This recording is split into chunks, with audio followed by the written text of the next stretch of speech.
দেশের একজন আইন জানা মানুষ এবং সচেতন নাগরিক হিসাবে আজকে কিছু গুরুত্বপূর্ণ বিষয় এবং ভাইটাল বিষয়ে আমি আলোকপাত করতে চলেছি বা বলবো, যা বাস্তবে ঘটছে এবং বিভিন্ন রকমভাবে মানুষ প্রতারণার শিকার হচ্ছেন এবং আইনি জটিলতার মধ্যে পড়ছেন।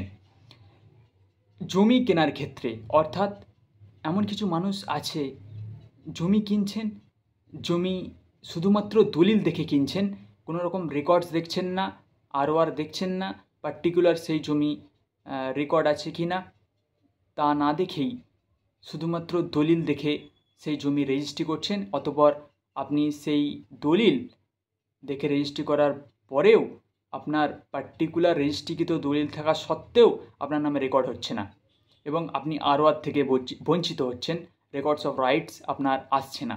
এলআর অফিসে বারবার যাওয়া সত্ত্বেও আপনি সেই জমি রেকর্ড করতে পারছেন না। এর কারণ হতে পারে যে আপনি প্রতারণার শিকার হয়েছেন। কিভাবে?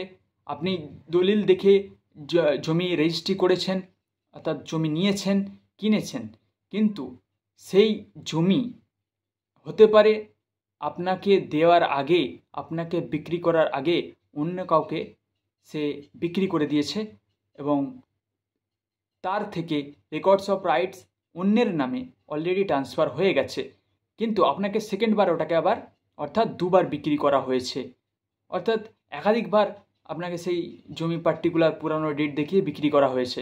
তো আপনি প্রতারণার শিকার হয়েছেন। তো অবশ্যই আপনাকে এটি ফলো করতে হবে। কোনো জমি নেওয়ার ক্ষেত্রে আপনাকে অবশ্যই এলআর রেকর্ডস আপনাকে দেখতে হবে, তার সঙ্গে দলিল তো অবশ্যই দেখতে হবে। এবং এরপরে নেক্সটে আসছি, এমন কিছু বিষয়, অনেকে জমি নিচ্ছেন কিন্তু জুডিশিয়াল কিছু বিষয় আছে বা সাবজুডিস কিছু ম্যাটার বা সেই জমির উপর মামলা চলছে, সেই সম্পর্কে আপনার কোনো রকমভাবে আপনি জানেন না বা ওয়াকিবহল নন। সেক্ষেত্রে কী হচ্ছে, কোনো একটা পার্টিকুলার ব্যক্তির নামে রেকর্ড নেই কিন্তু দলিল আছে, এছাড়াও সেই পার্টিকুলার প্রপার্টির উপর স্যুট চলছে, অর্থাৎ দিওয়ানি মামলা চলছে, কিন্তু আপনি জানেন না, সেই জমি কিনে নিচ্ছেন, অতঃপর সেই ঝামেলা আপনার কাছে চলে আসছে। সেই মামলা, অবশ্যই জমি কেনার পরিবর্তে আপনি মামলা কিনছেন, অর্থাৎ কী হচ্ছে সেক্ষেত্রে পরবর্তীকালে টাকা ব্যয় করা সত্ত্বেও আপনার অর্জিত টাকা, সেই টাকা দেওয়ার পরেও আপনার সেই প্রপার টাকা ব্যয় করা সত্ত্বেও আপনি আপনার সেই কেনা সম্পত্তি অর্থাৎ রেজিস্ট্রিকৃত সম্পত্তি আপনি নিজের নামে আরওআর করতে পারছেন না, ল্যান্ড রেকর্ড করতে পারছেন না, বারবার এলআর অফিসে যাওয়ার পরেও।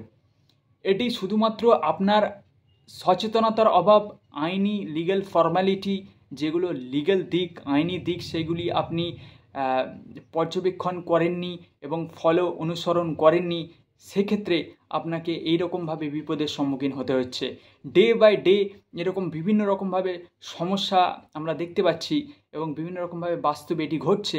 অনেকে জানেন না, বোঝেন না, অনেক সময় হুট করে টাকা দিয়ে বাইনামা করে কোনো রকম কিছু না দেখে, অর্থাৎ শুধুমাত্র দলিলের উপর ভিত্তি করে এবং বিভিন্ন রকম ইনভেস্টিগেশন ছাড়াই আপনি জায়গা কিনছেন, জমি কিনছেন, প্রপার্টি কিনছেন, কিন্তু বিভিন্ন রকমভাবে মামলা কিনছেন, হতে পারে আপনি জানেন না, অর্থাৎ স্যুট কিনে নিচ্ছেন, অর্থাৎ জায়গা কেনার পরিবর্তে মামলা কেনা হচ্ছে বলাই যেতে পারে, এবং বিভিন্নভাবে প্রতারণার শিকার হচ্ছেন।